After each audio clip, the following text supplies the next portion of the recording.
We have a voicemail number. That number is 219-2-DAVID-P.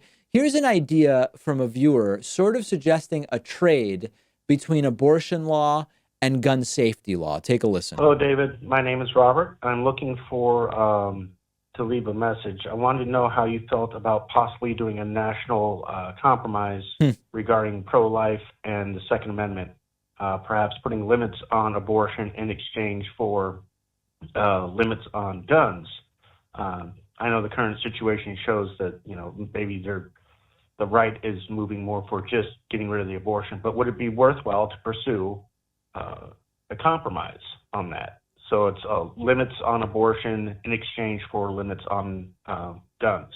Thank you. I don't think so. So listen, I've been calling out this issue for 10 years that exists when our members of Congress make laws where they put together a bill that is about funding health insurance. And then other members of Congress come in and they say, okay, I'll support it if in the bill for funding health insurance, you also sponsor some pet project here that has nothing to do with health insurance, or some pet project there, or this pork or that.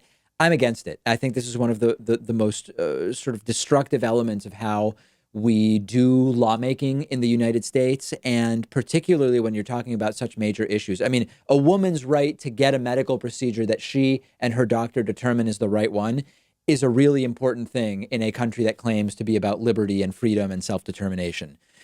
Keeping people safe with reasonable gun safety regulations is an extraordinarily important thing, given that we have hundreds of millions of guns, if I recall correctly, that's the right number, of guns in the United States. So I would be very hesitant, even though I am sometimes pragmatic to a fault, I would be very hesitant to take that approach and say, we would give up some abortion restrictions that we find to be completely immoral if they would give us some gun safety regulations. I think we got to keep these things separate and actually negotiate them and fight them on the merits individually, and not get lulled into the game that is part of the problem. This is the game we're trying to change. And I get the appeal of saying, well, we're trying to change the game. Maybe here's an example of how we can use the game to our advantage. I get it. But these issues are too important to do that. And I would be against it. On the bonus show today, we will talk about New York City Mayor Bill de Blasio announcing his presidential campaign. We will talk about the United States birth rate in a record slump, a 32-year low last year.